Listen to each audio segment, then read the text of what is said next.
Deuteronomy chapter 22.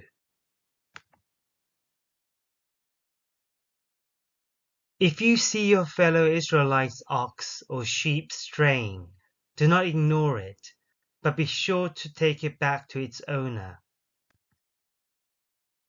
If they do not live near you, or if you do not know who owns it, take it home with you and keep it until they come looking for it.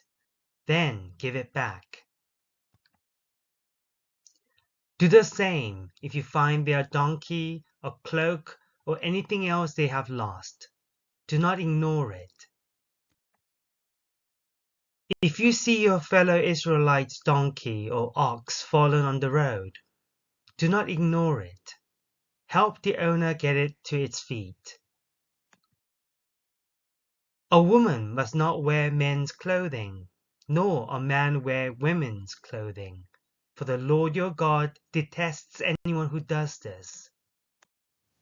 If you come across a bird's nest beside the road, either in a tree or on the ground, and the mother is sitting on the young or on the eggs, do not take the mother with the young.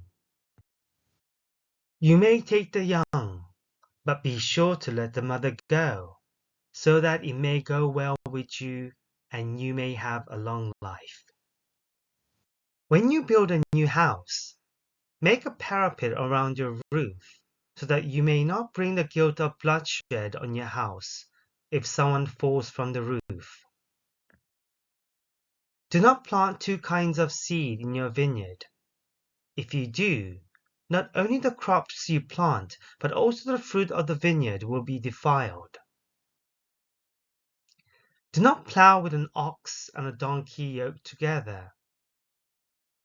Do not wear clothes of wool and linen woven together. Make tassels in the four corners of the cloak you wear. If a man takes a wife and after sleeping with her dislikes her, and slanders her, and gives her a bad name, saying, I married this woman, but when I approached her, I did not find proof of her virginity. Then the young woman's father and mother shall bring to the town elders at the gate proof that she was a virgin. Her father will say to the elders, I gave my daughter in marriage to this man, but he dislikes her. Now he has slandered her and said, I did not find your daughter to be a virgin, but here is a proof of my daughter's virginity. Then her parents shall display the cloth before the elders of the town, and the elders shall take the man and punish him. They shall fine him 100 shekels of silver and give them to the young woman's father, because this man has given an Israelite virgin a bad name. She shall continue to be his wife. He must not divorce her as long as he lives. If, however, the charge is true and no proof of the young woman's virginity can be found, she shall be brought to the door of her father's house, and there the men of her town shall stone her to death. She has done an outrageous thing in Israel by being promiscuous while still in her father's house. You must purge the evil from among you. If a man is found sleeping with another man's wife, both the man who slept with her and the woman must die. You must purge the evil from Israel.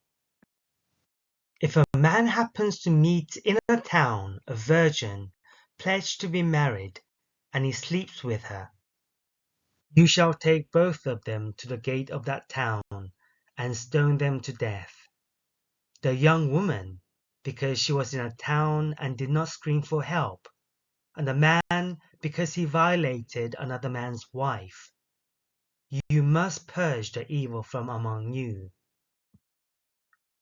But if out in the country a man happens to meet a young woman pledged to be married and rapes her, only the man who has done this shall die. Do nothing to the woman, She has committed no sin deserving death. This case is like that of someone who attacks and murders a neighbor.